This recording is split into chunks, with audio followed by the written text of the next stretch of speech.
মাঝখানে আমাদের দেশটাকে মূর্তি পূজারি বানানোর ষড়যন্ত্র হয়েছিল না হয় নাই? কথা বলতে হবে, হয়েছিল না হয় নাই? এ দৃশ্য দেখেও যদি মুখ বন্ধ করে থাকেন, অনেক মানুষের খারাপ লাগে, বলে হুজুর এখন ওয়াজে শুধু ওই অমুকের গল্প তমুকের গল্প। বলতেই হবে, খারাপ আপনার লাগতেই পারে, এরপরে বলতে হবে। কেন? আপনি হয়তো অনুভব করতে পারছেন না, এই জালেমদের নির্যাতনের শিকার হয়ে হাজার হাজার যুবকের আজকে হাত কাটা পড়েছে। কথা বল না কেন?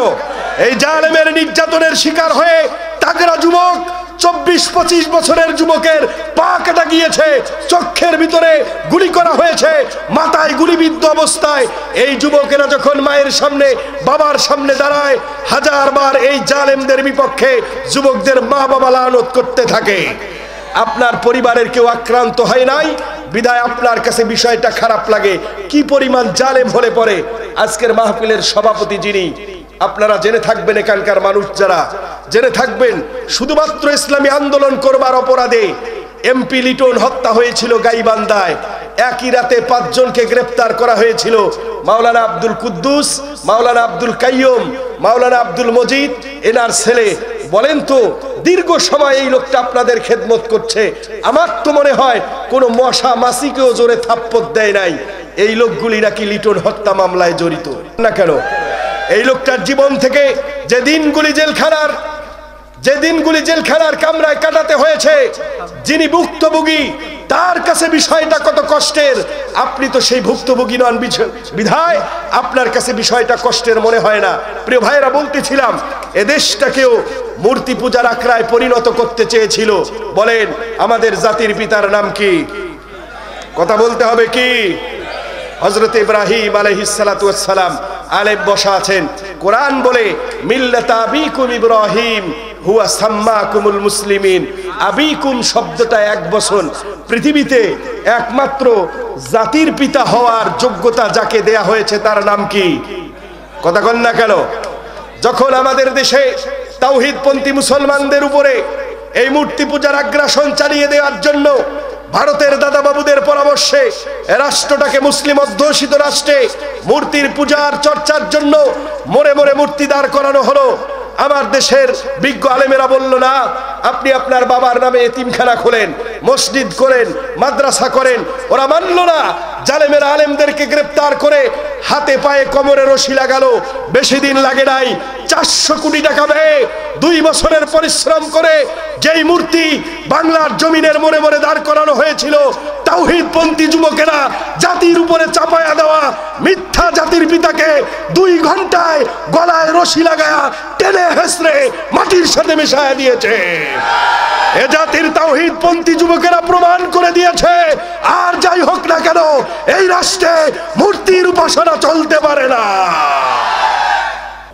মহান মুনিবের দরবারে হাজারো কোটি প্রশংসা, শুকরিয়া, শুকুর এবং সুজুদ দিয়ে শুরু করছি যে মহান মুনিব দীর্ঘ 16 বছরের জুলুম নির্যাতন নিষ্পীষণের পরে কোরআনের এই মঞ্চগুলিকে উন্মুক্ত করে দিয়েছেন। কথা বলতে হবে ঠিক কিনা? গত 16টি বছর কোরআনের এই মঞ্চগুলিকে নিয়ে তামাশা হয়েছে। কোরআনের মঞ্চ সাজাতে গেলে মেম্বার অনুমতি দেয়, চেয়ারম্যান বন্ধ করে দেয়। চেয়ারম্যানকে হাতে পায়ে তেল লাগায়া অনুমতি নিলে পরে থানার ওসি এসে বন্ধ করে দেয়। ওসি অনুমতি দেয়, ডিসি বন্ধ করে। ডিসি অনুমতি দেয়, এমপি বন্ধ করে। এমপি অনুমতি দেয়, মন্ত্রী বন্ধ করে। মন্ত্রীর কাছ থেকে কোনো রকম অনুমতি নিলে পরে স্টেজ রেডি, প্যান্ডেল রেডি। চতুর্দিক থেকে তাওহীদপন্থী মুসলমানেরা কোরআনের সুধা পান করবার জন্য একত্রিত হয়। কোনো প্রকার পূর্ব ঘোষণা ছাড়াই হঠাৎ করে বিকেল বেলা পুলিশ আর র্যাবের গাড়ি ঢুকে কর্তৃপক্ষকে গ্রেপ্তার করে কোরআনের এই মঞ্চের সাথে তামাশা করেছিল যারা, চোরের মতো পিছনের দরজা দিয়ে পালাতে বাধ্য হয়েছে তারা। কথা বলতে হবে তাওহীদপন্থী যুবকেরা, কথা ঠিক কিনা? আল্লাহ রাব্বুল আলামিন স্বাধীন এই জন্মভূমিতে প্রশান্ত চিত্তে বিনা অনুমতিতে কারো পারমিশন ছাড়াই, তেল মালিশ করা ছাড়াই আমাদেরকে কোরআনের মঞ্চে বসবার তৌফিক দিয়েছেন। হৃদয়ের সবটুকুন আবেগ অনুভূতি উজাড় করে শরীরের সবটুকুন শক্তি, হৃদয়ের সবটুকুন ভক্তি কণ্ঠের কাছে নিয়ে এসে চিৎকার দিয়ে বলছি আলহামদুলিল্লাহ। রব্বানা লাকাল হামদ হামদান কাসীরান তাইয়িবান মুবারাকান ফীহি। শুরুতে আপনাদেরকে নিয়ে 16 বছরের কাজা আদায়ের লক্ষ্যে একটা তাকবীর দিতে চাই।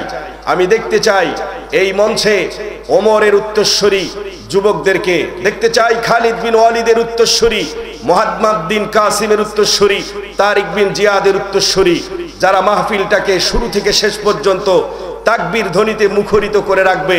যুবকেরা রাজি আছেন? কথা বলতে হবে, রাজি আছেন? একটা তাকবীর হবে, এই তাকবীরটা হবে 16 বছরের কাজা আদায়ের জন্য। কেন? গত সময়ে আমরা যখন কোরআনের মঞ্চে বসে আল্লাহর কোরআনের ফরজ বিধান ওয়ারাব্বাকা ফাকাব্বির, আল্লাহ বলেন তোমার রবের আওয়াজ হবে সবচাইতে বড় আওয়াজে, তোমার রবের নাম সুউচ্চিত হবে। এই আয়াতকে সামনে রেখে আমরা যখন তাকবীর ধ্বনি তুলেছি, এক শ্রেণীর জালেম আমাদেরকে বলেছিল রাজাকার। কথা কন না কেন? এক প্রকার স্বৈর শাসকের দালাল পাঁচাটা গোলামেরা আমাদেরকে বলেছিল জামাত শিবির। স্বৈর শাসকের পাঁচাটা গোলামেরা আমাদেরকে বলেছিল রাষ্ট্রদ্রোহী। আজকে 16 বছরের তাকবীরের কাজা আদায় হবে, জীবনের শ্রেষ্ঠ তাকবীর হবে। আজ আর কোন স্বৈর শাসকের বাপের বেটার সাহস হবে না আঙ্গুল তুলে কোরআনের মঞ্চে কথা বলার। কথা কন না কোন মুসলমানেরা? তাকবীর হবে। মনে রাখতে হবে, গোটা পৃথিবীর দিক দিগন্তে ইসলামের কালিমার পতাকা উঠতে শুরু করেছে। আফগানিস্তান স্বাধীন হয়েছে, কালিমার পতাকা উড্ডীন হয়েছে। ইতিমধ্যেই সিরিয়া বিজয় অর্জন করেছে, মুজাহিদদের রক্তের বিনিময়ে সিরিয়ায় কালিমার পতাকা উড়েছে।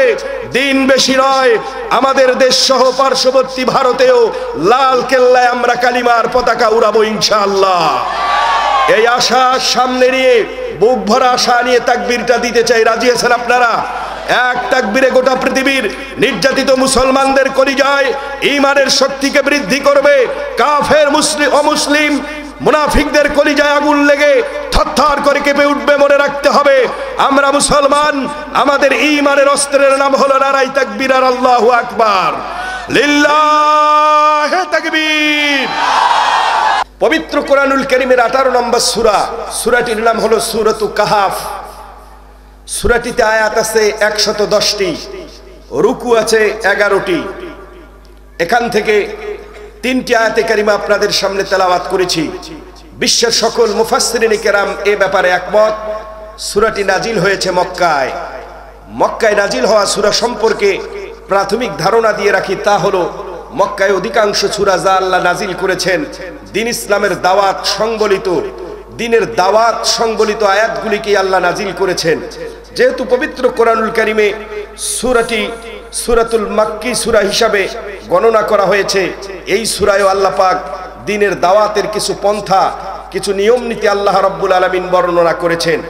সূরাটির তাৎপর্য কি, সূরাটি তেলাওয়াতে কি ফজিলত, এ বিষয়ে 2-1 মিনিট কথা বলে আয়াতের মূল বক্তব্যে চলে যাব ইনশাআল্লাহ। বিশ্বনবী বলেন, আগে একটা ফিতনা আসবে, ফিতনাটার নাম হলো দাজ্জালের ফিতনা। কথা বলতে হবে কিসের? বিগত আমলে 16টা বছর আমরা যারা ফিতনার শিকার হয়েছি, আমাদের কাছে মনে হতে পারে শেখ হাসিনার ফিতনাই বুঝি বড় ফিতনা। না, দাজ্জালের কাছে এই ফিতনা কোনো ফিতনাই না। কেন? বিশ্বনবী বলেন দাজ্জাল লোকটা বড় খাটো হবে, তার কণ্ঠনালী আল্লাহ পাক এত স্মৃতিমধুর সুললিত কণ্ঠ তাকে দান করবেন। পৃথিবীর যে কোনো গায়ক গায়িকার কণ্ঠের স্কেল হলো 2, কিন্তু দাজ্জালকে আল্লাহ পাক 6 স্কেলে গান গাওয়ার মতো নাকের বাঁশির সুর দান করবেন। তারই সুললিত কণ্ঠের সুরের কারণে বিশ্বনবী বলেন অসংখ্য নারী তার এই সুললিত কণ্ঠের কাছে পরাজিত হয়ে ঈমান হারা হয়ে জাহান্নামী হয়ে যাবে। নাউজুবিল্লাহ বলেন। বিশ্বনবী বলেন এই পরম কঠিন মুহূর্তে আল্লাহ রাব্বুল আলামিন ওই সকল মানুষদেরকে হেফাজত করবেন যারা নিয়মিত সূরাতু কাহাফ তেলাওয়াত করেছিল। আল্লাহু আকবার বলেন। বিশ্বনবী আরো বলেন আল্লাহ পাক দাজ্জালকে এমন পরিমাণ ক্ষমতা দান করবেন, দাজ্জালের এক হাতে থাকবে জান্নাত আর এক হাতে থাকবে জাহান্নাম। প্রকৃত অর্থে দাজ্জালের যেই হাতে জান্নাত থাকবে, যারা দাজ্জালকে প্রভু হিসাবে গ্রহণ করবে, কারণ দাজ্জালকে আল্লাহ এমন ক্ষমতা দিবেন সে হেঁটে যাবে রাস্তা দিয়ে, এক আলোকিত সূর্যের আলোয় উদ্দীপ্ত স্বচ্ছ আকাশে আঙ্গুলটা দাঁড় করাবেন, সাথে সাথেই দাজ্জালের আঙ্গুলের সামনে মেঘখণ্ড এসে উপস্থিত হয়ে যাবে। রাসূল বলেন দাজ্জাল আঙ্গুলের ইশারা করবে, বৃষ্টির বারিধারা নেমে আসবে। এই অলৌকিক ক্ষমতা দেখে দুর্বল ইমানদার যারা ইমান হারা হবে তারা দাজ্জালকে আল্লাহ ভেবে ইমান হারা হয়ে জাহান্নামে যাবে। দাজ্জাল তাকে যে আল্লাহ বলে গ্রহণ করবে এই দৃশ্য দেখে সে তাকে ডান হাতে তার রেখে দেওয়া জান্নাতের ভিতরে ফেলায়া দিবেন। আল্লাহর নবী বলেন ওই জান্নাত, দাজ্জালের হাতে রাখা জান্নাতকে আমি আল্লাহ পাক জাহান্নামে রূপান্তরিত করে দেব। ইমান হারা হয়ে যারা দাজ্জালের জান্নাতে যাবে, প্রকৃত অর্থে তারা যাবে কোথায়? কথা কন না কেন? পক্ষান্তরে দাজ্জালের এই অলৌকিক শক্তি, দাজ্জাল পুরনো 100 বছরের পুরনো কবরস্থানের কাছে গিয়ে দাঁড়িয়ে বলবে, হে কবরবাসী তুমি দাঁড়িয়ে যাও। সাথে সাথেই কবর থেকে 100 বছরের পুরনো লাশ দাঁড়িয়ে যাবে। তাকে বলা হবে, ছেলেকে দাঁড় করানো হবে, তোমার মা বাবা 100 বছর আগে ইন্তেকাল করেছে, দেখো আমি তোমার রব না হলে তাকে দাঁড় করানো সম্ভব নয়। দুর্বল ইমানদার ইমান হারা হয়ে দাজ্জালকে তখন রব বলে স্বীকার করবে। দাজ্জাল তাকে তার জান্নাতে দিয়ে দেবে, আল্লাহ ওটাকে জাহান্নাম বানিয়ে জাহান্নামের শাস্তি দিবেন। পক্ষান্তরে তাওহীদপন্থী ইমানের বলে বলিয়ান ইমানদার কখনো দাজ্জালের কাছে মাথা নত করবে না। বিশ্বনবী বলেন এই কঠিন মুহূর্তে ফিতনার যুগে যারা প্রতিনিয়ত সূরাতুল কাহাফ তেলাওয়াত করবে, আল্লাহ পাক দাজ্জালের ফিতনা থেকে তাদেরকে হেফাজত করে নেবেন। প্রিয় দিনী ভাইয়েরা, শুধু তাই নয়, বিশ্বনবী মুসনাদে আহমদের হাদিসের ভিতরে বর্ণনা করেন এই পৃথিবীতে আল্লাহর যে কোনো বান্দা সূরাতুল কাহাফের 10টা আয়াত তেলাওয়াত করে মুখস্থ করবে, যারা এই 10টা আয়াতের মুখস্থ করবার কারণে দাজ্জালের কঠিন ফিতনা থেকে আল্লাহ তার কুদরতি হাত দ্বারা সূরা কাহাফের 10 আয়াত মুখস্থকারী হাফেজকে দাজ্জালের সকল ফিতনা থেকে হেফাজত করে দিবেন। তাহলে মোটামুটি সূরাটি সম্পর্কে আমরা ধারণা পেলাম। সূরাটি নাজিল হয়েছে কোথায়? কথা কন না কেন?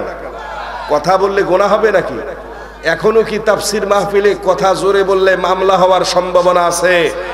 ওই দিন আর নাই, ওই দিন আর এখন আর বক্তার সামন থেকে মাউথপিস কেড়ে নেওয়ার মতো কোনো বাপের বেটার কলিজায় সাহস জন্মাবে না। এখন যদি তাফসীর মাহফিলে এসে কোন স্বৈর শাসকের পা চাটা গোলাম আলেমদের সামন থেকে মাউথপিস কেড়ে নেয়ার দুঃসাহস দেখায়, তাওহীদপন্থী জনতা টান দিয়ে জিহ্বা টেনে 2 ভাগ করে ছিঁড়ে ফেলবে। এখন পরিবেশ কোরআনপন্থীদের, কথা বলেন ঠিক কিনা? আপনারা সহযোগিতা করেন, আপনাদেরকে নিয়ে আলোচনায় ঢুকতে চাই ইনশাআল্লাহ।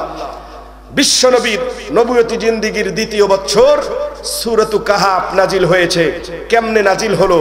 কোরআনুল কারীমের তাফসীরের সৌন্দর্য হলো যেই আয়াত বা যেই সূরা নিয়ে আপনি তাফসীর করবেন, ওই আয়াত বা ওই সূরার শানে নুজুল আপনাকে জানতে হবে। শানে নুজুল জানা থাকলে কোরআনের মূল বক্তব্য বোঝা সহজ হবে। শানে নুজুল বুঝতে ব্যর্থ হলে কোরআনের মূল বক্তব্য বুঝতে আপনি ব্যর্থ হবেন। এজন্য সূরাতুল কাহাফের শানে নুজুল সংক্ষিপ্ত আকারে বলেই আমরা তাফসীরে ঢুকবো ইনশাআল্লাহ। এই পৃথিবীর শ্রেষ্ঠ শানে নুজুল গ্রন্থকার আল্লামা জালালউদ্দিন সুয়ুতী আশ-শাফি রহমতুল্লাহি আলাইহি বিখ্যাত একটি শানে নুজুলের কিতাব লিখেছেন, লুবাবুন নুকুল ফি আসবাবিন নুজুল। এই গ্রন্থের ভিতরে তিনি লিখেছেন বিশ্বনবী এবং তার সাহাবা আজমাইনদেরকে শত নির্যাতনের পরে যখন মক্কার কাফেরেরা আর দ্বীনের দাওয়াত থেকে বিরত রাখতে পারছে না, তৎকালীন মক্কার একটি সংসদ ভবন ছিল, নাম ছিল দারুন নাদওয়া। বলতে হবে কি? মক্কায় কাফেরদের সংসদ ভবনের নাম কি? আমাদের দেশের জাতীয় সংসদ ভবনের নাম হলো জাতীয় সংসদ ভবন। আমাদের পার্শ্ববর্তী বন্ধু নামের চূড়ান্ত দুশ্মন রাষ্ট্রটার নাম হলো ভারত। কি নাম? আমাদেরকে বলা হয় এ ভারত আমাদের বন্ধু। বলবেন হুজুর গত 16 বছর টিভির পর্দায়, পত্রিকার পাতায়, খাতায় কলমে, Facebook, YouTube, internet, Viber, messenger, WhatsApp যা আছে সবখানে দেখলাম ভারত আমাদের বন্ধু। আপনি বলেন ভারত আমাদের শত্রু, প্রমাণ নেন। ভারত যে আমাদের চূড়ান্ত দুশ্মন, এদেশের স্বাধীনতা, সার্বভৌমত্ব তথা ইসলামপন্থী মানুষদের জন্য ভারত যে চূড়ান্ত দুশ্মন, এটা প্রমাণ করে দিতে চাই। আমাদের এলাকায় টিউবওয়েলের চেক বল পড়লে, নষ্ট হয়ে গেলে আমরা পাশের বাড়িতে বালতি এরপরে হলো জগমগ যা আছে তা নিয়ে পানি আনার জন্য যাই, আপনাদের এলাকাও তাই করে। তো আমার বাড়ির টিউবওয়েল নষ্ট, পাশের বাড়ি সভাপতির বাড়ি, বালতি জগমগ নিয়ে গিয়ে দেখি আমার বাড়ির টিউবওয়েল নষ্ট হওয়ার কথা শুনে 50 হাত শিকল দিয়া টিউবওয়েল আর হ্যান্ডেল একসাথে করে 20 কেজি ওজনের তালা লাগাই দিছে। বলেন তো এই কাজটা কি প্রমাণ করে উনি আমার বন্ধু না শত্রু? কথা কয় না কেন মুসলমান? দিন কয়েক বাদেই আষাঢ় শ্রাবণ মাসে অঝর ধারায় বৃষ্টির পানি আসমান থেকে পড়ছে, নদী নালা খালবিল সব হই হই রই রই থই থই। আমি তাকায়া দেখি সভাপতি সাহেব 5 ইঞ্চি পাইপ টিউবওয়েলের মুখে লাগায়া হ্যান্ডেল নিজ দায়িত্বে চাপ দিয়া আমার বাড়ির দিকে পানি দেয়। কি মনে হয় উনি আমার বন্ধু না শত্রু? প্রিয় হারাটিবাসী, এজন্যই বলছি ভারত আমাদের শত্রু। আমার এই নদীমাতৃক বাংলাদেশ, এদেশের হাজারো কৃষক যখন বুক ভরা স্বপ্ন নিয়ে তাদের চাষের ফসলটি মরুর চরে, নদীর চরে, বালুর নিচে যখন বুনে দেয়, এই ভারত আমাদেরকে কৃষকের বুকে লাথি দিয়া আমাদেরকে ভাতে মারবার জন্য নদীর পানি বন্ধ করে দিয়ে ভারত আমাদেরকে মারতে চায়। এরপরে আবার নদীতে বন্যার পানি যখন হাবুডুবু খায়, ভারত আমাদেরকে বন্যার পানিতে ভাসায় দেওয়ার জন্য 12টা দরজা খুলে দিয়ে আমাদেরকে পানিতে চুবায়া মারতে চায়। আল্লাহর কসম, এই ভারত আমাদের বন্ধু হতে পারে না। ভারতকে যারা বন্ধু মনে করবে, মনে রাখবেন ওটা বাংলাদেশের চূড়ান্ত দুশমন। কাফেরেরা সংসদ ভবনে বসে সিদ্ধান্ত নিল যে কোনো মূল্যে মুহাম্মাদের দ্বীনের দাওয়াতকে রুখে দিতে হবে। বলেন বিগত সময়ে সংসদে বসে আলেমদের তাফসির মাহফিল বন্ধ করার ষড়যন্ত্র হয়েছে না হয় নাই? তাহলে আবু জেহেলের সন্তানদের সঙ্গে আবু জেহেলের একটা আদর্শের মিল আছে না নাই? থাকবে না কেন? আলেম বসে আছেন, আল্লাহ বলেন তাশাবাহাত কুলুবুহুম, প্রত্যেকটা কাফেরের হৃদয় একই সুতোয় গাঁথা। আল্লাহু আকবার বলেন। প্রত্যেকটা কাফেরের হৃদয় এক একজনের সঙ্গে আরেকজনের হৃদয়ের একটা অদৃশ্য সূত্রের গাঁথুনি আল্লাহ দিয়েছেন। সেই যুগের কাফের আর কিয়ামত পর্যন্ত আসা কাফেরদের বৈশিষ্ট্যের মিল পাবেন। প্রিয় বন্ধুগণ, গভীর মনোযোগ।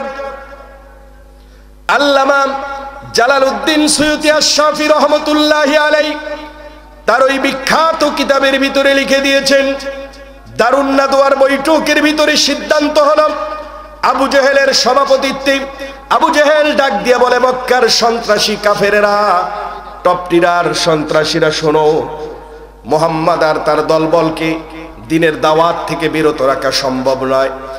আমরা মুহাম্মাদের অনুসারীদেরকে দিনে মেরেছি, রাতে মেরেছি, রাতের অন্ধকারে সাদা মাইক্রোবাসে তুলে নিয়ে গিয়ে গুম করে রেখেছি। মুহাম্মাদের দল কলবার অপরাধে কতজনকে আয়না ঘরে লাশ কঙ্কাল করে ছেড়ে দিয়েছি। এরপরে হাবশি বিলালের মতো একজন ভৃতচারকে ধরে নিয়ে গিয়ে জীবন্ত মানুষকে লোহার চিরুনি দিয়ে গোস্ত নামায়া ক্ষত স্থানে লবণ লাগায়া দিয়া টেস্ট করে দেখেছি, ওরা জীবন দিতে পারে, ইমানের রাস্তা থেকে সরে যায় না। আবু জেহেল বলে, এই পন্থার, এই সিস্টেম দিয়ে মুহাম্মদ এবং তার দলবলকে ইসলামের দাওয়াত থেকে বিরত রাখা সম্ভব হবে না। তোমরা যাও, মদিনায় চলে যাও। মদিনায় ঈসা নবীর উম্মত আছে, মুসা নবীর উম্মত আছে। ঈসা নবীর উম্মতের তাওরাতের জ্ঞান আছে, মুসা নবীর উম্মতদের জাবুরের জ্ঞান রয়েছে। তারা তাওরাত, জাবুর, ইনজিলের জ্ঞানে পারদর্শী। তাদের কাছে গিয়ে কোনো পরামর্শ নিয়ে আসো। যদি তারা কোনো পরামর্শ দেয়, সেই পরামর্শকে কাজে লাগিয়ে আমরা মুহাম্মাদের দ্বীনের দাওয়াতকে বাধাগ্রস্ত করতে চাই। আমার দ্বীনী ভাইয়েরা, বিবেকের দরজাটা খুলে দেন। এই দেশে ইসলামপন্থী মুসলমানদের দ্বীনের দাওয়াত, ইসলামী আন্দোলন বন্ধ করবার জন্য মাঝে মাঝে দাদা বাবুদের কাছে গিয়ে পরামর্শ নেয়। আবু জেহেলের সন্তানদের এমন দৃশ্য বাংলাদেশে আছে না নাই? আমার প্রিয় ভাইয়েরা, গভীর মনোযোগ। মক্কার টপ টেরর সন্ত্রাসী স্বৈর শাসক আবু জেহেলের সিদ্ধান্তে 2 জন মানুষকে, তৎকালীন মক্কার 2 জন সন্ত্রাসীকে মদিনায় পাঠানো হলো। মদিনায় গিয়ে মক্কার কাফেরেরা ডাক দিয়া বলে, ও মদিনার ইহুদি আলেমেরা, আমাদেরকে বাঁচাও। বলে, কি হয়েছে তোমাদের? বলে, আমাদের দেশে একজন নতুন ধর্ম প্রচারকের আবিষ্কার হয়েছে, আবির্ভাব হয়েছে। সে নাকি আখিরি পয়গম্বর দাবি করে। সে আমাদের মাঝেই জন্ম নিয়েছে, আব্দুল্লাহর বেটা মুহাম্মদ। আমরা তাকে শত নির্যাতন করে, নিপীড়ন করে দ্বীনের দাওয়াতকে বন্ধ করতে পারছি না, পরামর্শ দাও। ইহুদি আলেমেরা বলল, শোনো, যদি সত্যি সত্যি আব্দুল্লাহর বেটা মুহাম্মদ আখিরি নবী হয়ে থাকে তবে আমাদের করবার কিছু নাই। আমরা তোমাদেরকে একটা পরামর্শ দিতে পারি, যদি আমাদের পরামর্শ অনুযায়ী তোমরা মুহাম্মদকে টেস্ট করে দেখতে পারো আসলেই মুহাম্মদ আখিরি পয়গম্বর কিনা। মক্কার কাফেরেরা খুশিতে বাকবাকুম, কারণ মৌলবীকে বেকায়দায় ফেলবার জন্য যদি কোনো কৌশল পাওয়া যায় মুনাফিকেরা মুছে তেল দিয়ে হাসে। কথা কোন ঠিক কিনা মুসলমানেরা? কাফেরেরা বলছে বলো কি পরীক্ষা করবার কি যন্ত্র তোমাদের কাছে আছে? মদিনার ইহুদিরা বলল শোনো, আজ থেকে 6000 বছর পূর্বে এই পৃথিবীতে এক অলৌকিক ঘটনা ঘটেছিল যা নবী ছাড়া অন্য কারো পক্ষে এই ঘটনা বর্ণনা করা সম্ভব নয়। তোমরা গিয়ে মুহাম্মদকে জিজ্ঞেস করবে যে 6500 বছর পূর্বে ঘটে যাওয়া অলৌকিক গুহাবাসীর এই যুবকদের ঘটনা কি, এটা আমাদেরকে বলতে হবে যদি তুমি নবী হও। 2, তোমরা মুহাম্মদকে জিজ্ঞাসা করবে রূহের তাৎপর্য কি, রূহ কাকে বলে। যদি সে জবাব দেয় নিঃসন্দেহে সে আল্লাহর রাসূল, এতে কোনো সন্দেহ নাই। আর যদি জবাব দিতে না পারে তাহলে বুঝে নেবে সে ভণ্ড নবী, মিথ্যা নবুয়তের দাবি করছে সে। 3, এই পৃথিবীতে একজন মানুষকে আল্লাহ প্রেরণ করেছিলেন, শুধুমাত্র পৃথিবীর শুরু থেকে নিয়ে শেষ পর্যন্ত ওই একজন মানুষেই পৃথিবীর পূর্ব পশ্চিম উত্তর দক্ষিণ গোটা আয়তনটা ভ্রমণ করেছিল। এই লোকটা সম্পর্কে সে কি জানে? এই 3টা প্রশ্ন যদি তার কাছে করো, 3 প্রশ্নের জবাব যদি সে দিতে পারে বুঝতে হবে সে আল্লাহর রাসূল, এতে কোনো সন্দেহ। আর যদি জবাব দিতে না পারে নিঃসন্দেহে বুঝে নিবে সে মিথ্যা নবুয়তের দাবি করছে। তার জন্য তোমরা যে ব্যবস্থাই গ্রহণ করো না কেন এতে তোমাদের কোনো ক্ষতি হবে না। আমার দিনী ভাইয়েরা, কাফেরদের কাছ থেকে পাওয়া, ইহুদি আলেমদের কাছ থেকে পাওয়া রাসূলুল্লাহকে পরীক্ষা করবার জন্য এই 3টা প্রশ্নের জবাব রাসূলের কাছে জানবার নিমিত্তে কাফেরেরা বড় আনন্দে মদিনা থেকে মক্কায় চলে আসলো। ঢোল তবলা হারিয়াম যা কিছু বাদ্যযন্ত্র আছে সবগুলিকে একত্রিত করে বিশ্ব নবীকে বেইজ্জত করবার জন্য মক্কার কাফের আবু জেহেলের নেতৃত্বে কাবার চত্বরে উপস্থিত হয়ে আল্লাহর নবী জোহরের নামাজ পড়ে কাবার চত্বরে হেলান দিয়ে বিশ্রাম নিচ্ছিলেন। এমতো অবস্থায় মক্কার কাফেরেরা দলবল সহ রাসূলুল্লাহর সামনে উপস্থিত হয়ে গেল। আল্লাহর নবীকে ডাক দিয়ে বলে মুহাম্মদ, বলি সাল্লাল্লাহু, বলে মুহাম্মদ তুমি নিজেকে নবী বলে দাবি করো, তুমি দাবি করো তুমি আখেরি পয়গম্বর, তোমার পরে আর কোন নবী পৃথিবীতে আসবে না, তোমার শরীয়ত আখেরি শরীয়ত। তবে তুমি যদি সত্যি সত্যি আল্লাহর নবী হয়ে থাকো 3টা প্রশ্ন তোমার কাছে জানতে চাই। এই 3 প্রশ্নের জবাব যদি দিতে পারো তুমি আখেরি পয়গম্বর, এ কথা বিশ্বাস করে মক্কার সকল কাফের একসাথে তোমার হাতে হাত দিয়া তাওহীদের কালিমা পড়ে মুসলমান হয়ে যাব। জোরে জোরে কোন সুবহানাল্লাহ। আল্লাহর নবী ডাক দিলেন, ও মক্কার কাফেরেরা বলো, বলো তোমাদের প্রশ্নগুলি কি। আবু জাহেলের নেতৃত্বে মদিনা থেকে ফিরে আসা মক্কার কাফেররা জিজ্ঞাসা করে মুহাম্মদ, আজ থেকে 6500 বছর পূর্বে এই পৃথিবীতে একদল যুবকের ঘটনা ঘটে গিয়েছিল যারা গুহার ভিতরে আশ্চর্যজনকভাবে দীর্ঘদিন পর্যন্ত ঘুমন্ত অবস্থায় ছিল। বলতে হবে কোন যুবক, কি তাদের ঘটনা। আল্লাহর নবী জিজ্ঞেস করলেন আরো কোন প্রশ্ন। কাফের ডাক দিয়ে বলে মুহাম্মদ 2 নাম্বার প্রশ্ন হলো তুমি বলো মানুষ মরে যাওয়ার পরে নাকি হাজার হাজার বছর কবরে থাকবার পরে তার অস্থি মজ্জা গোস্ত চামড়া হাড্ডি মাটির সঙ্গে মিশিয়ে যাওয়ার পরে কিয়ামতের ময়দানে আবার তাকে পুনর্গঠিত করে আল্লাহর সামনে দাঁড় করানো হবে। আল্লাহর নবী বললেন অবশ্যই, অবশ্যই মানুষ মরে যাওয়ার পরে আবার তাকে কিয়ামতের ময়দানে দাঁড় করানো হবে। মক্কার কাফেরেরা বলে শোনো মুহাম্মদ, মানুষ মরে যাওয়ার পরের হিসাব নয়, মানুষ যে জীবন্ত থাকে, জীবিত অবস্থায় বেঁচে থাকে, যেই রুহের উপরে নির্ভর করে বলতে হবে এই রুহের তাৎপর্য কি। আল্লাহর নবী ডাক দিয়ে বলে, ও মক্কার কাফেরেরা বলো আরো কোনো প্রশ্ন আছে নাকি। মক্কার কাফেরেরা ডাক দিয়ে বলে মুহাম্মদ 3 নাম্বার প্রশ্ন হলো আদম থেকে নিয়ে পর্যন্ত তুমি আখেরি পয়গম্বর দাবি করো, কিয়ামত পর্যন্ত লোকদের মধ্যে আসা সকল মানুষের ভিতরে একজন মানুষকে আল্লাহ ক্ষমতা দিয়েছিলেন এই পৃথিবীর পূর্ব পশ্চিম উত্তর দক্ষিণ যারা পর্যবেক্ষণ করে প্রদক্ষিণ করেছিল। বলতে হবে এই লোকটা সম্পর্কে তোমার কতটুকু জ্ঞান আছে। আমার প্রিয় ভাইয়েরা, বিশ্বনবী এই প্রশ্ন শুনবার পরে রাসূলুল্লাহর কাছে প্রশ্নের জবাব জানা ছিল না। আল্লাহর নবী অবচেতনে বলে ফেললেন, আগামীকাল তোমরা আসো, আমি তোমাদেরকে প্রশ্নের জবাব দেব। কিন্তু ভুলে নবীজি ইনশাআল্লাহ বলতে ভুলে গিয়েছিলেন। ইনশাআল্লাহ আমাদের কাছে এখানে শিক্ষা আছে। শিক্ষা হলো, আমাদেরকে যদি কেউ দাওয়াত দেয়, দোস্ত আগামীকাল দুপুরবেলা আমার বাসায় তোমার দাওয়াত, বলে গো দোস্ত কোনো টেনশন করো না, যথা সময় পৌঁছে যাব। কথা কন না কেন? বলেন তো, আগামীকাল দুপুর পর্যন্ত জীবিত থাকবো এর কোনো গ্যারান্টি আছে? কথা কন না কেন? কেউ যদি ডাক দেয় ফোন দিয়ে, দোস্ত বিপদে আছি, দ্রুত আসো সহযোগিতার জন্য, বলে টেনশন করিস না, রাস্তায় দাঁড়িয়ে থাক, 2 মিনিটের মাথায় পৌঁছে যাচ্ছি। বলেন বন্ধুর কাছে আসা এই 2 মিনিট যদি আল্লাহ না চায় আসা সম্ভব হবে? এজন্য রাসূলুল্লাহ শিক্ষা দিয়েছেন, ভবিষ্যতে কোনো কাজ করার জন্য যদি কারো সাথে প্রতিশ্রুতিবদ্ধ হয়ে যান, তাহলে অবশ্যই মাঝখানে বলতে হবে ইনশা, যা যদি আল্লাহ চাহে তো আমি তোমার প্রশ্নের জবাব দেব। এই কথা না বলে রাসূলুল্লাহ বলেছেন আগামীকাল আসো। এই কথা আল্লাহর কাছে বড় খারাপ লেগেছে বিশ্বনবীর। এই কথায় আল্লাহ পাক ব্যতীত হয়েছেন টানা 40 দিন, কেউ বলেন 13 দিন, কেউ বলেন 15 দিন পর্যন্ত জিবরিল আমিন আর নাজিল হয় না, নতুন করে ওহী আসে না। বিশ্বনবী কাফেরদের প্রশ্নেরও জবাব দিতে বলেন রাসূলুল্লাহ বেকায়দায় পড়েছে। কাফেরেরা খুশি না বেজার? জোরে বলতে হবে, খুশি না বেজার? আল্লাহর নবীর রেখে যাওয়া রুহানি আওলাদ ওয়ারাসাতুল আম্বিয়া আলেমেরা বিপদে পড়েছিল। এই জাতির এক শ্রেণীর কাফেরদের উত্তরসূরি আবু জেহেল, আবুল আহাব, উতবা, শাইবার উত্তরসূরিরা মিষ্টি বিতরণ করে আনন্দিত হয়েছিল। বলেন এই কাফেরের বাচ্চারা পৃথিবীতে এখনো আছে না নাই? কথা বলতে হবে, আছে না নাই? বিশ্বনবীর বিপদ হয়ে গেছে, আল্লাহর নবী জবাব দিতে পারে না। কাফেরেরা গোটা মক্কার ভিতরে রিউমাক ছড়ায়া দিল, তত্ত্ব সন্ত্রাস চালিয়ে দিল। ও মক্কার মানুষেরা, খবরদার মুহাম্মাদের ইসলাম গ্রহণ করিও না। 3টা মাত্র প্রশ্ন করেছি, এই 3 প্রশ্নের জবাব মুহাম্মদ দিতে পারে না।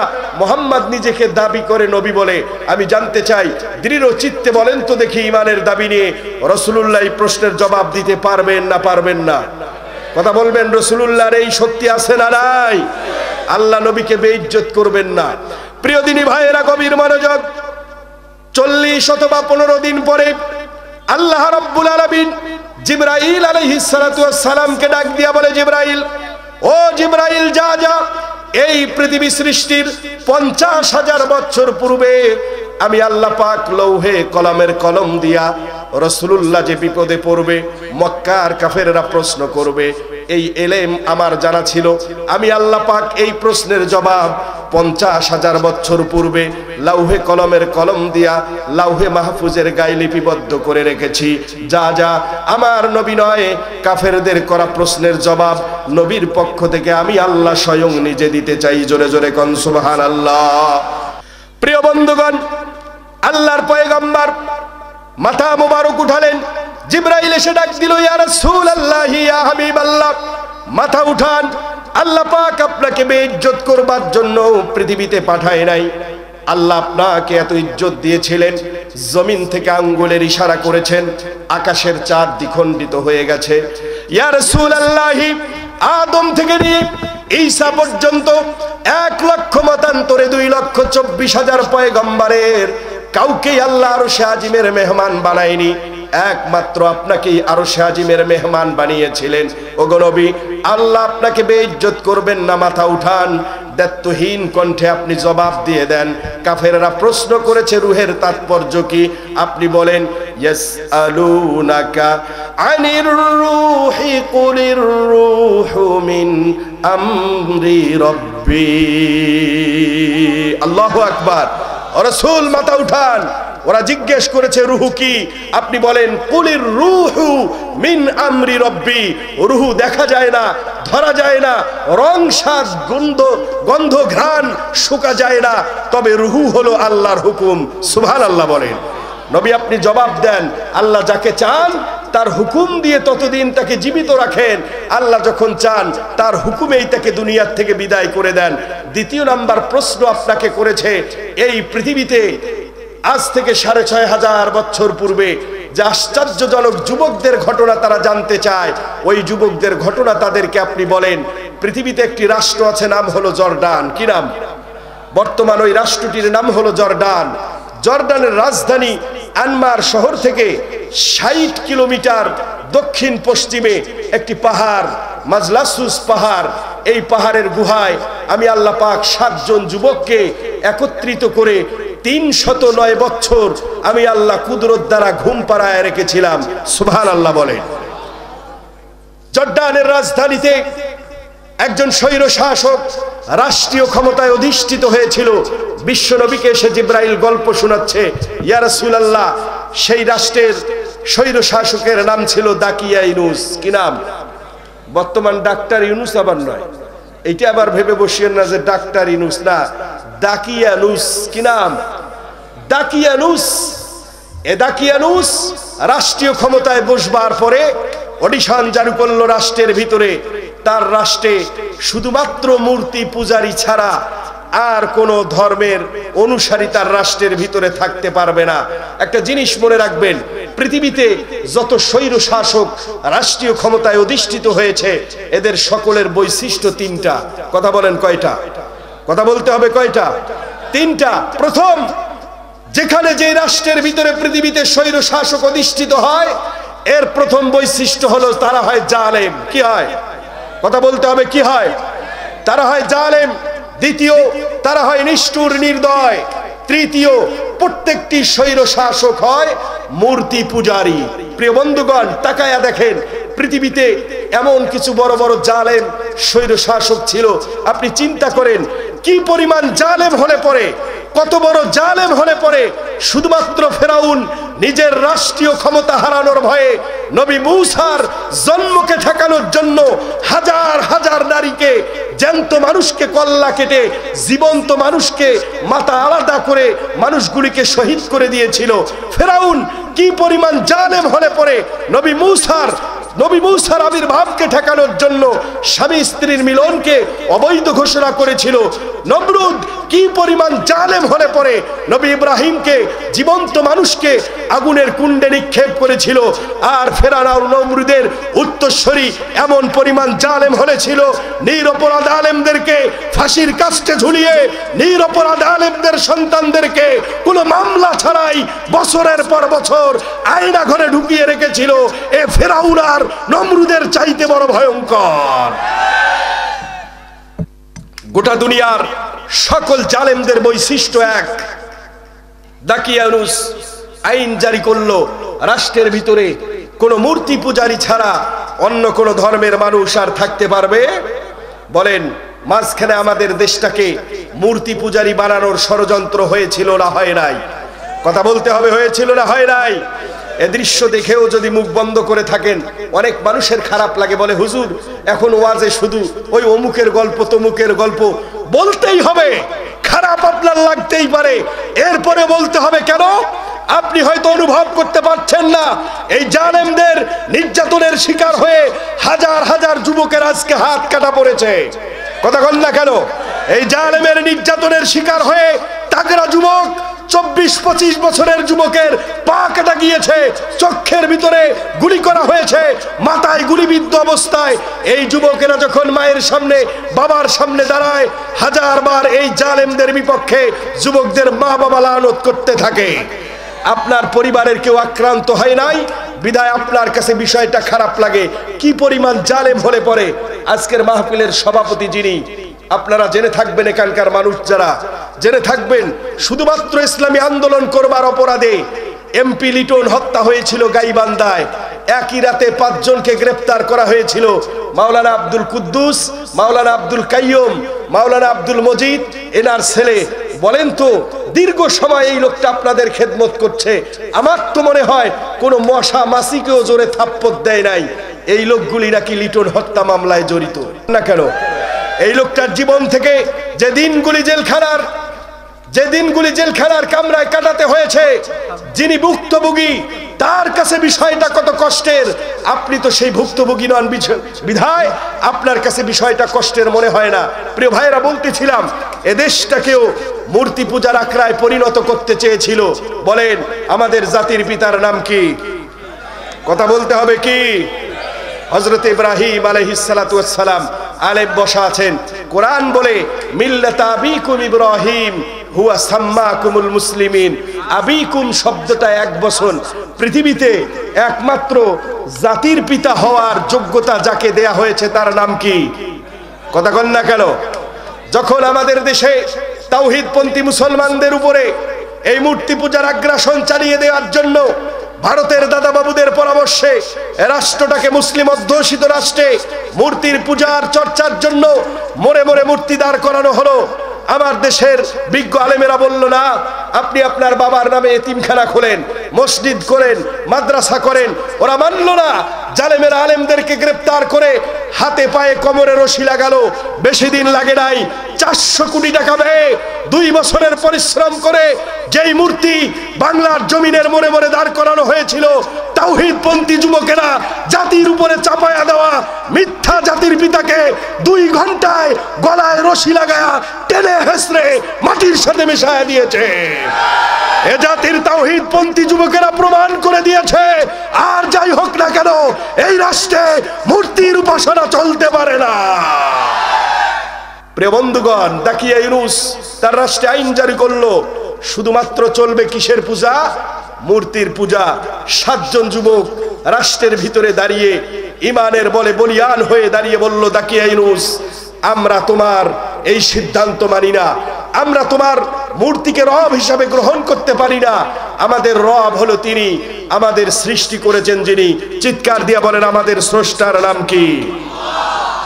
দাকিয়া ইউনূস ডাক দিয়া বলে, ও যুবকেরা শোনো, আমি এই জর্ডানের একচ্ছত্র অধিপতি, রাষ্ট্রীয় ক্ষমতায় শুধুমাত্র আমার হুকুমের গোলামি ছাড়া অন্য কারো কথার গোলামি করা যাবে না। আমার আইনের বিরোধিতা করবার কারণে রাষ্ট্রদ্রোহ মামলায় তোমরা আসামি হয়ে যাবে।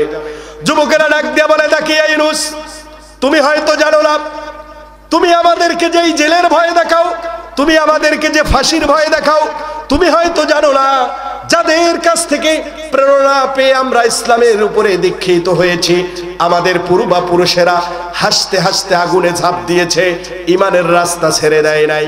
আমাদের পূর্বপুরুষেরা জ্বলন্ত আগুনের উপরে লাফ দিয়েছে, উত্তপ্ত তেলের ভিতরে ছেড়ে দেয়া হয়েছে, এরপরেও তারা ইমান ছেড়ে দেয় নাই। দাকিয়া ইউনূস, ভয় দেখায়া কোনো লাভ হবে না। জীবন যতক্ষণ থাকবে শুধুমাত্র আল্লাহ ছাড়া অন্য কারো কাছে আমাদের মাথা নত হবে না। জোরে জোরে কোন সুবহানাল্লাহ। দাকিয়া ইউনূস ডাক দিয়া বলে, ও রাষ্ট্রের গোয়েন্দা সংস্থা, খবর নাও, এদের আব্বা আম্মা কারা? ডাক দিয়ে নিয়ে আসা হলো। ডিবি হারুন, হাউন আঙ্কেল চেনেন আপনারা? হাউন আঙ্কেল। কি আঙ্কেল? হাউন আঙ্কেল আর বিপ্লব কুমারের মতো বদমাইশদেরকে দাকিয়া ইউনূস ডাক দিয়ে নিয়ে এসে যুবকদের মা বাবাগুলিকে রাষ্ট্রের ভিতরে, প্রাসাদের ভিতরে নিয়ে আসা হলো। সময় দেয়া হলো 24 ঘন্টা। এই 24 ঘন্টার ভিতরে তোমাদের সন্তানদেরকে বুঝায়া যদি ফেরায়া নিয়ে না আসতে পারো, তাহলে রাষ্ট্রের আইন অমান্য করবার অপরাধে প্রকাশ্য দিবালোকে রাজপথে ফাঁসির কাস্টে ঝুলায়া তোমাদের সন্তানদেরকে জীবনের তরে দুনিয়ার থেকে বিদায় করে দেয়া হবে। প্রিয় বন্ধুগণ, সন্তানের প্রতি মা বাবার ভালোবাসা আছে। সন্তানদের জীবন রক্ষার জন্য সন্তানদেরকে খাস কামরায় দিয়া দাকিয়া ইউনূস ঘন্টাখানেক সময় দিল।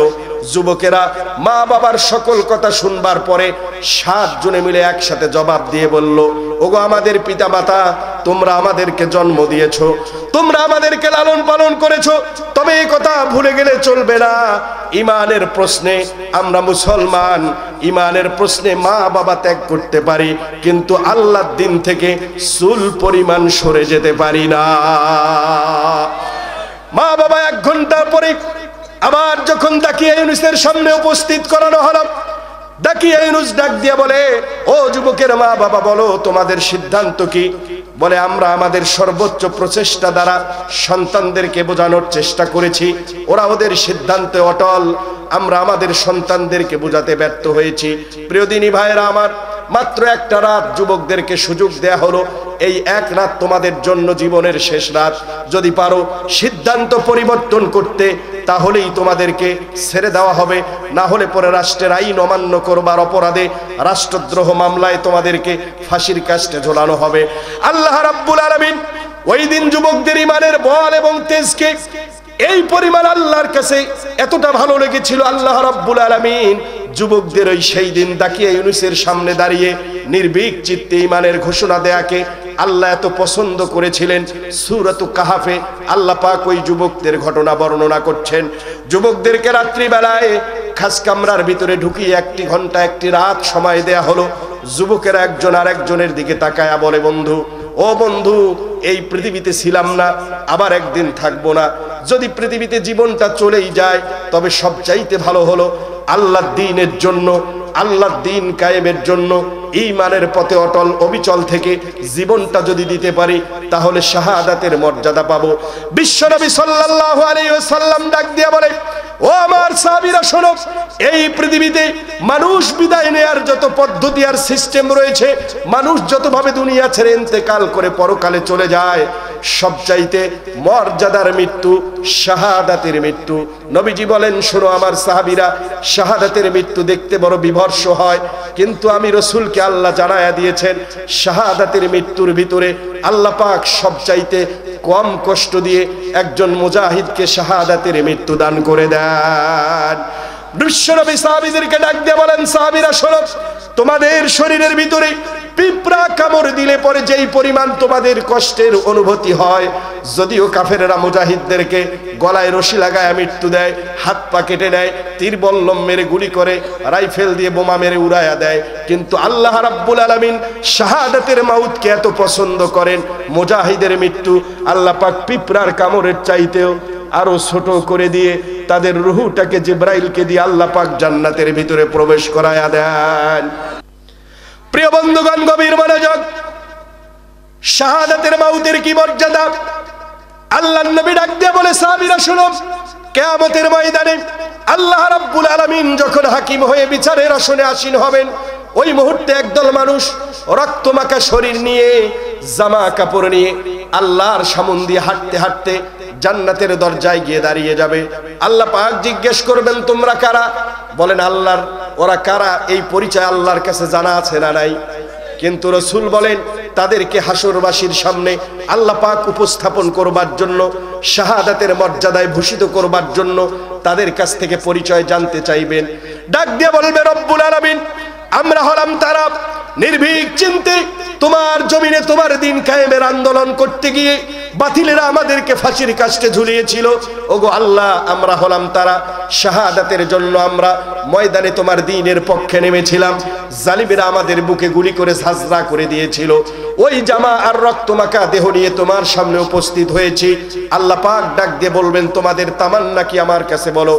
শাহাদাতের মর্যাদা পাওয়ার পরে ওই সকল মুজাহিদের আল্লাহর কাছে ডাক দিয়ে বলবে, রব্বুল আলামিন, জীবনে তোমাকে পাওয়ার জন্যই তো আমাদের জীবনকে আমরা উৎসর্গ করেছি, তোমার জান্নাতের আশায় নিজের জীবনকে বিলিয়ে দিয়েছি নির্দ্বিধায় নিঃসংকোচে।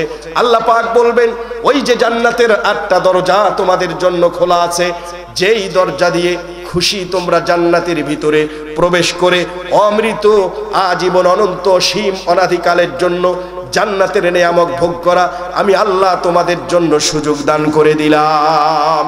আল্লাহ রাব্বুল আলামিন, রাসূল বলেন, আল্লাহ পাক একদিন ওই জান্নাতের ভিতরে শাহাদাত বরণকারীদেরকে ডাক দিয়ে বলবে, মুজাহিদেরা, আমার জন্য ফাঁসির রশি গলায় নিয়েছিলে, বুলেটের সামনে নির্ভীক চিত্তে দাঁড়িয়ে গিয়েছিলে, জালিমের সামনে ভয় করো নাই, মাথা নত করো নাই, আমার দ্বীনের পক্ষে আন্দোলন করেছিলে, জান্নাত পেয়েছো, বলো তো আমার কাছে তোমাদের আরো কিছু চাওয়ার আছে নাকি? ওই দিন শাহাদাত বরণকারী মুজাহিদেরা বলবে, রব্বুল আলামিন, জান্নাত দিয়েছো, অসংখ্য নেয়ামত দিয়েছো, চাওয়ার মতো কিছু নাই, তবে আর একটা বার যদি তুমি আমাদের দেহে প্রাণটা ফেরায়া দিতে, আল্লাহ আমরা আর একটা বার তোমার জমিনে তোমার দিন কায়েমের আন্দোলন করতে গিয়ে শাহাদাতের মাউত পেয়ে আবার আমরা তোমার কাছে ফিরে আসতে চাই। শাহাদাতের মর্যাদায় এত পরিমাণ আনন্দ আর সুখ। বারবার একজন শহীদ বারবার শাহাদাত বরণের আকাঙ্ক্ষা আল্লাহর কাছে পেশ করবে। আমার ভাইয়েরা, 7 জন যুবক মুখোমুখি বসে একজন আরেকজনের দিকে দেখে, বন্ধু কি করা যায়? যদি আমরা দাকি ইউনূসের কাছে মাথা নত করে দেই তাহলে আমরা আজীবন জাহান্নামের খড়ি হয়ে যাব। আর যদি বিরোধিতা করে ইমানের পথে বলিয়ান হয়ে দাঁড়িয়ে থাকি, ওরা আমাদেরকে শহীদ করে দিবে। 3 জনে মিলে পরামর্শ দিল, শোনো, যদি আমরা একটু চেষ্টা করে দেখতে পারি, আত্মরক্ষার জন্য যদি রাতের অন্ধকারে আমরা পালিয়ে গিয়ে জীবন বাঁচাতে পারি, তাহলে অন্য জায়গায় গিয়ে হলেও দ্বীনের এই দাওয়াতকে আমরা জারি রাখতে পারবো। সুবহানাল্লাহ বলেন। বোঝা যায় দ্বীনের দাওয়াত যদি দিনের বেলা দেওয়া নাও যায়, রাতের আধারে হলেও দ্বীনের দাওয়াত মানুষের কাছে পৌঁছাতে হবে। কথা বলেন ঠিক কিনা? প্রিয় বন্ধুগণ, একটা হলো শাহাদাতের রাস্তা, আর একটা হলো আত্মরক্ষা। 7 জন যুবকে মিলে প্রথম আত্মরক্ষার জন্য প্রচেষ্টা করার নিমিত্তে 7 জনে মিলে সীমানা পাড়ি দিয়ে যখন দাকিয়ে ইউনূসের রাষ্ট্রের সীমানা পার হয়ে গেছে, ওরা ছিল 7 জন, আর একজন কুকুর পিছনে পিছনে আর একটা কুকুর এই 7 জনকে অনুসরণ করে পিছনে পিছনে হাঁটতে লাগলো। এমনিতেই দাকিয়ে ইউনূসের রাষ্ট্রীয় বাহিনীর ভয়ে আত্মগোপনে ধীরে ধীরে চুপি চুপি তারা পালানোর জন্য চেষ্টা চালালো। অপরদিকে কুকুর পিছনে দেখে তারা আতঙ্কিত হয়ে গেল, না জানি কুকুর যদি আওয়াজ দিয়ে দেয় দাকিয়ে ইউনূসের বাহিনী এসে ধরে ফেলবে। এক পর্যায়ে যুবকেরা লাঠি দিয়া মাটির ঢিলা দিয়া কুকুরের দিকে নিক্ষেপ শুরু করে দিল। কুকুরের জবান খুলে গেল। কুকুর ডাক দিয়া বলে, ও আল্লাহর বান্দারা, আমি জানি তোমরা আল্লাহর পথের সৈনিক, বীর মুজাহিদ, এক আল্লাহ ছাড়া কারো কাছে মাথা নত করবে না। জানি দাকিয়ে ইউনূসের অবৈধ রাষ্ট্রের আইনকে অমান্য করে তোমরা মূর্তি পূজার বিরোধিতা করবার কারণে তোমাদেরকে রাষ্ট্র ছেড়ে পালাতে হচ্ছে। আমি অধম সৃষ্টির ভিতরে নিকৃষ্ট জীব, আমারও মন চায় আমিও তোমাদের পক্ষে স্লোগান দেই, তবে আমার আল্লাহ আমাকে নিকৃষ্ট জীব করে তৈরি করেছে, স্লোগান দেওয়ার শক্তি আমাকে দেয় নাই। আমি আল্লাহর কাছ থেকে অনুমতি নিয়ে তোমাদের নিরাপত্তার জন্য তোমাদের পিছু নিয়েছি। ভয় নাই, তোমরা যেখানে থাকবে তোমাদের নিরাপত্তা দেয়া। আমি কুকুরের জীবনে যতক্ষণ জীবন থাকবে আমি আমার সর্বোচ্চটুকু দিয়ে বীর মুজাহিদ তোমাদেরকে নিরাপত্তা দেব। চিৎকার দিয়া বলেন আল্লাহু আকবার। আমার প্রিয় ভাইয়েরা, এই 3 জন যুবক মিলে রাষ্ট্রের সকল নজরকে ফাঁকি দিয়া সেই দিন একটি পাহাড়ের ভিতরে গুহার মধ্যে লুকিয়েছিল।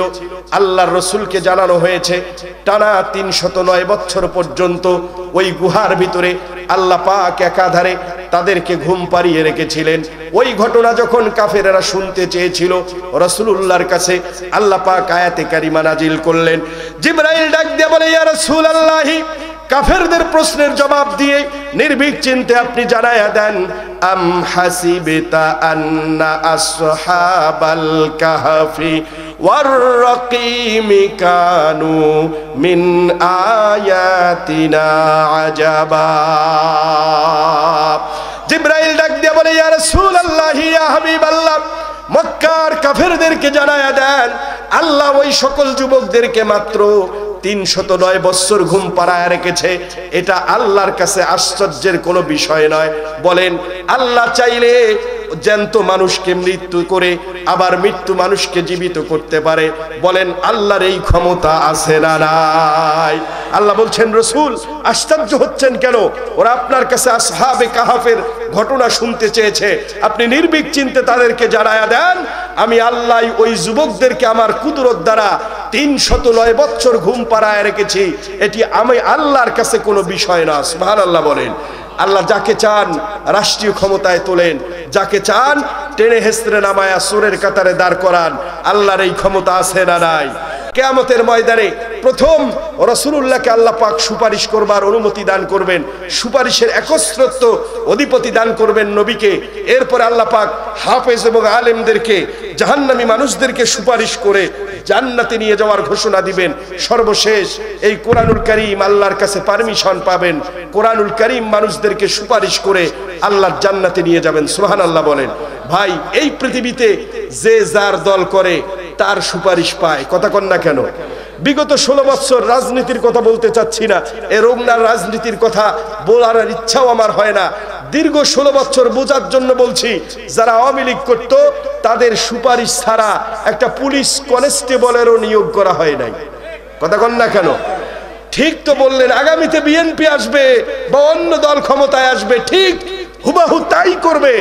তাদের দল যারা করে তাদেরকে সুপারিশ করে রাষ্ট্রের গুরুত্বপূর্ণ জায়গায় বসায়া দিবে। বলেন সারাদিন আওয়ামী লীগের মিছিলে মিছিল করে বিএনপির অফিসে বসে চা খাওয়া যায়? কথা কন না কেন? চা তো দূরের কথা, পিঠের চামড়া না থাকার সম্ভাবনা আছে। হ্যাঁ, বিএনপির মিছিল করে আওয়ামী লীগের অফিসে বসে চা পাওয়া যায় না। সারা জীবন কোরআনের বিরোধিতা করলেন, কিয়ামতের ময়দানে কোরআনের সুপারিশ পাওয়া যাবে? কথা বলেন, যাবে? ভাই, কোরআনের ভালোবাসা যদি থাকে, এ কোরআনকে যদি ভালোবাসতে পারেন, বলেন কোরআন সুপারিশ করবে কি করবে না? আল কোরআনু আলাইকা হুজ্জাতুল্লাহ, রাসূল বলেন কিয়ামতের ময়দানে কোরআন অসংখ্য মানুষকে সুপারিশ করে আল্লাহর জান্নাতে নিয়ে যাবে। কারা? কোরআনের সাথে সম্পর্ক আছে যাদের, কোরআনের সুপারিশ পাবে তারা। ঠিক কিনা?